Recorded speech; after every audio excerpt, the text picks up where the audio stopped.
Morning students. Class 8 में हिंदी व्याकरण में आज हम पाठ 12 सर्वनाम के विषय में अध्ययन करेंगे। सबसे पहले हम जानेंगे कि सर्वनाम का अर्थ क्या है। तो सर्वनाम का अर्थ है सर्व मीन्स सबका, नाम मीन्स नाम, यानी सर्वनाम मीन्स सबका नाम। अब हम समझेंगे कि सर्वनाम किसे कहते हैं। जो शब्द संज्ञा के स्थान पर प्रयोग किए जाते हैं उसे सर्वनाम कहते हैं। संज्ञा किसी व्यक्ति, वस्तु, स्थान आदि के नाम को संज्ञा कहते हैं। जैसे राम, मेज और आगरा। अब संज्ञा के स्थान पर प्रयोग होने वाले शब्दों को सर्वनाम कहते हैं। जैसे हम एक वाक्य लेंगे, सीता किताब पढ़ रही है, तो सीता क्या है? आपका संज्ञा है। तो संज्ञा के स्थान पर हम सर्वनाम प्रयोग करेंगे, यानी वह किताब पढ़ रही है, तो ये आपका क्या हो गया? वह सर्वनाम। तो हिंदी में सर्वनाम निम्नलिखित है: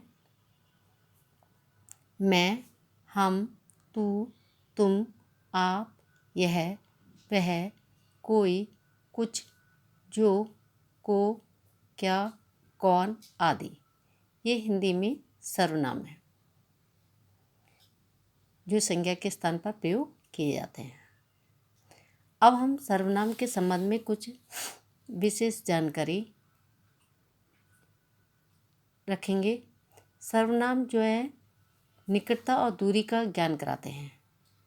निकटता यानी पास के लिए और दूर के लिए। पास के लिए हम यह का प्रयोग करते हैं और दूर के लिए वह का। सर्वनाम आदर और अनादर का भी बोध कराते हैं।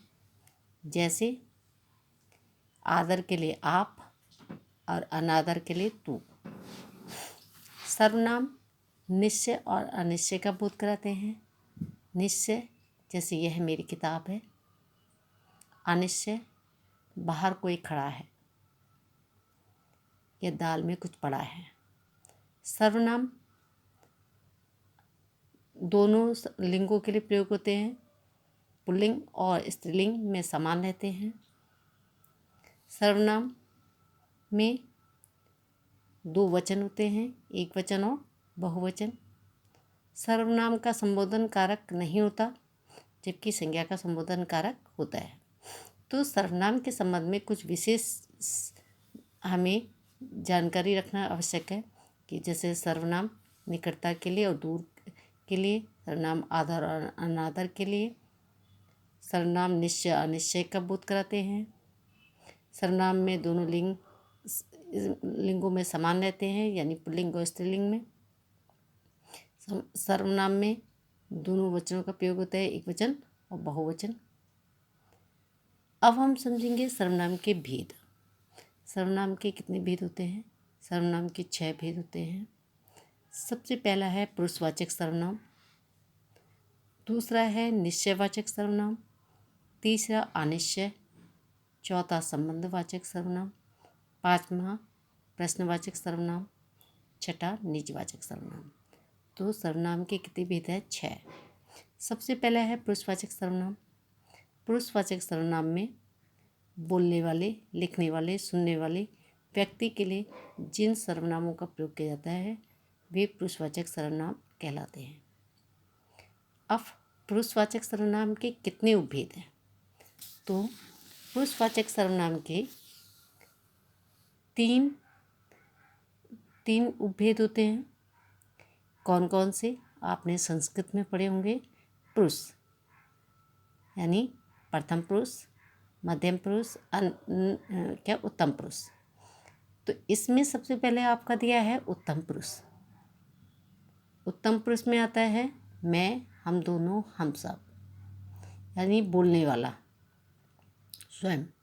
और मध्यम पुरुष में बोलने वाला या लिखने वाला या सुनने वाले के लिए ये सर्वनाम का प्रयोग होता है।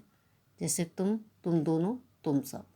और अन्य पुरुष में बोलने वाले, लिखने वाले या पढ़ने वाले व्यक्तियों के अतिरिक्त किसी अन्य व्यक्ति के लिए यह प्रयोग किया जाता है।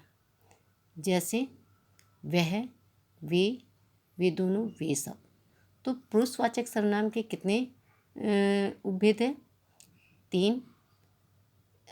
आपके बुक में सबसे पहले उत्तम पुरुष दे रहा है, मध्यम पुरुष, अन्य पुरुष। आप ऐसे भी कह सकते हैं अन्य पुरुष, मध्यम पुरुष, उत्तम पुरुष। इसमें उत्तम पुरुष है तो मैं, हम दोनों, हम सब। मध्यम पुरुष तुम दोनों, तुम सब। अन्य पुरुष वह, वे दोनों, वे सब। अब है नंबर 2 पे निश्चयवाचक सर्वनाम।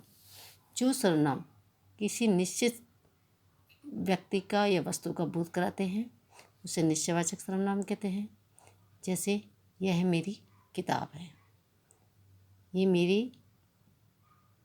यह मेरा विद्यालय है, तो निश्चयवाचक सर्वनाम हो गया। अब है अनिश्चयवाचक सर्वनाम।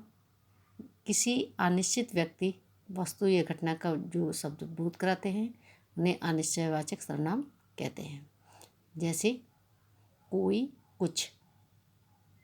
जैसे मैंने कहा बाहर कोई खड़ा है, या दाल में कुछ काला है, या दाल में कुछ पड़ा है, तो ये कोई, कुछ अनिश्चय सर्वनाम। संबंधवाचक सर्वनाम।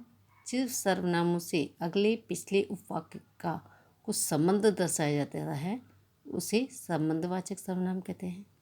जैसे जो, सो, जिसकी, उसकी, जो, वह, यानी जिसकी लाठी उसकी भैंस, जैसी करनी वैसी भरनी।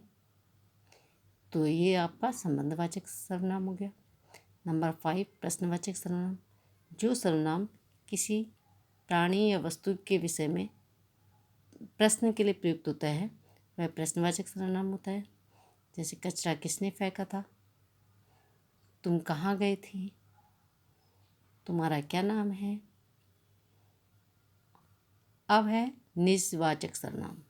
वे सर्वनाम जो तीनों पुरुषों में निजत्व यानी अपने आप का बोध कराते हैं उसे निजवाचक सर्वनाम कहते हैं।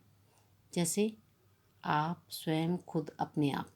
मैं अपना काम स्वयं कर लूँगा, या स्वाति खुद चली गई।